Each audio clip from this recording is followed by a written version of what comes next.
고양이가 아픈 이유 사료 때문이라고 생각하시죠? 아니면 고양이가 아픈 이유 물을 안 마셔서 아픈 거 아닌가? 내가 잘못해서 아픈 거라고 생각하시는 건 아닌가요? 아닙니다. 대부분은 고양이가 아픈 원인들 중에 하나가 바로 환경 때문이에요. 같은 품종, 같은 유전인데도 어떤 고양이는 20년을 살기도 하고 어떤 고양이는 10년도 못 사는 경우도 있어요. 이 차이를 만드는 게 바로 딱 5가지입니다. 안녕하세요. 양신 나흥식 수의사입니다. 제가 병원에서 정말 많이 듣는 질문이 있어요. 우리 고양이 왜 아픈 거죠? 사료도 바꿨고 영양제도 좋은 거 먹이고 병원도 꾸준히 오는데 왜 계속 문제가 생기는 걸까요? 이 질문의 답은 대부분의 보호자님들이 생각하는 것과 다르실 수도 있어요. 왜냐하면 고양이는 물론 치료 중요해요. 하지만 치료보다 환경의 영향을 훨씬 많이 받는 동물이기 때문이에요. 이 개념 누구한테 나왔냐면 토니 버핑턴 교수가 제시한 5 필라스라고 하는 개념이에요. 이 5가지 기둥이라는 얘기인데요. 실제로 이 환경을 적용하면 특발성 방광염, 스트레스 질환, 문제 행동이 유의하게 감소하는 것으로 알려져 있습니다. 물론 심장병까지도요. 오늘은 이 5가지를 보호자 기준이 아니라 고양이 기준으로 설명을 한번 드려볼까 해요. 이 부분 정말로 생각보다 놓치고 있는 분들이 많기 때문에 오늘은 끝까지 영상을 보시고 이 5가지 꼭 머릿속에 기억하셨다가 실천으로 옮기시길 바랄게요. 첫 번째는 안전한 공간입니다. 고양이는 보이면 불안해지는 동물이에요. 왜냐하면 자기의 안전이 노출이 되면 불안할 수 있거든요. 사람 기준에선 당연히 왜 맨날 숨어있지라고 생각할 수 있지만 고양이 입장에서는 숨을 수 있어야 안정감을 느낄 수가 있어요. 특히 집이 깨끗하고 넓은데 숨을 곳이 없는 경우에는 이건 고양이한테 항상 노출된 상태예요. 그렇기 때문에 고양이가 스트레스를 받을 수가 있는 거죠. 박스 하나가 됐든 수직 공간 캣타워 하나가 있든 숨을 곳 올라갈 곳이 생긴다면은 스트레스가 엄청 줄어들 수 있는 거죠. 두 번째는 자원 분리예요. 자원 분리라는 게 뭐냐면 밥, 물, 화장실 이런 건 담요 과정이라고 하더라도 같이 쓰는 게 아니에요. 왜냐하면 특히 화장실은 같이 썼을 때 고양이가 스트레스 받는 일입니다. 담요 과정에서 당연히 화장실을 공유하면 항상 긴장 상태가 된다고 했죠. 왜냐하면 내가 화장실에 들어갔는데 누가 나를 쳐다보고 있다던가 문 앞에 누가 대기하고 있다면 화장실을 쓸 때 긴장이 될 수밖에 없고 좀 불편할 수밖에 없어요. 그렇기 때문에 고양이 수보다 한 개 더 이게 있는 게 2마리면 3개, 3마리면 4개 이게 기본이라고 보시면 돼요. 세 번째는 사냥 행동이에요. 사냥 본능을 해소시켜 주는 거죠. 고양이는 단순하게 가동급식해서 먹는 동물이 절대 아니에요. 사냥하는 동물이죠. 제가 강의 때도 항상 얘기하는 게 사냥꾼이면서도 사냥감이 될 수 있는 동물이라고 보시는 게 되게 중요해요. 그래서 단순하게 고양이가 편하게 먹는 동물로 생각하시면 안 되고요.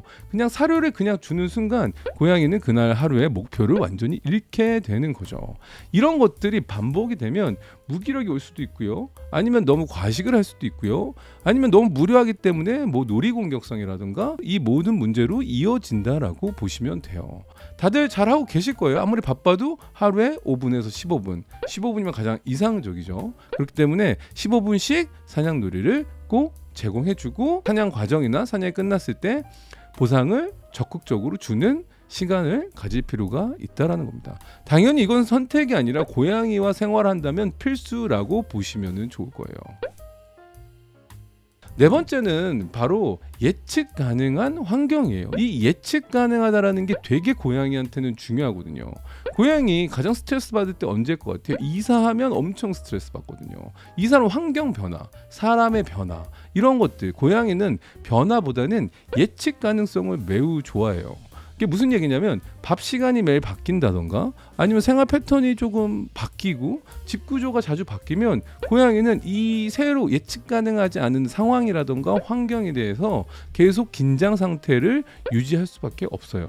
그렇기 때문에 이 루틴을 제공해 준다는 거는 고양이한테는 안정감을 제공해 주는 것과 똑같다라고 보시면 됩니다.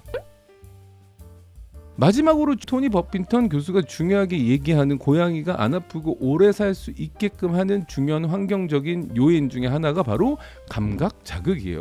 감각 자극이 뭐냐면 고양이는 집안에 있어도 그래서 소파에서 쉬고 뭐 놀고 뭐 이런 게 아니라 야생처럼 느낄 수 있는 환경을 만들어줘야 되고 이걸 통해서 감각이 충분히 자극을 받아야 된다라는 거예요. 이 감각 자극 중에는 당연히 시각적인 자극, 창밖을 보는 것도 있고 뭐 양플릭스하고 TV 보는 것도 있고 냄새를 맡기도 하고 긁기도 하고 탐색해야 되는 과정, 이러한 것들이 계속 제공돼야 되는 거죠.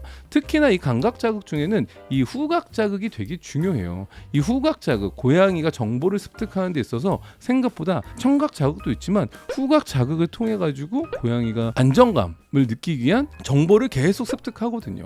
고양이들이 아침에 일어나서 하는 것들이 바로 후각적인 정보를 취득하는 거예요. 강아지에 비해서 고양이의 후각이 떨어진다고 하지만 사람보다도 월등히 높기 때문에 고양이의 후각 정보가 규칙적으로 잘 들어온다는 거. 특히 어떤 행동을 통해서 이 규칙적으로 잘 가지고 오냐면 바로 페로몬을 계속 묻히잖아요. 자신의 공간, 영역에 페로몬, 익숙한 페로몬을 묻혀서 이 후각 정보가 변하지 않게끔 하는 게 되게 중요한 거죠. 그렇기 때문에 고양이가 뭐 한 마리가 병원에 갔다 온다던가 이러면은 후각 정보가 바뀌니까 긴장도가 높아지고 예민해지고 싸움까지 이어지는 경우도 있고요. 보호자님이 뭐 장기간 뭐 페로몬이 안 묻혀 있는 상황에서 들어올 경우에는 후각 정보가 새로우니까 갑자기 긴장도가 높아진다던가 갑자기 뭐 하악질을 한다던가 이러한 것들이 있을 수도 있어요.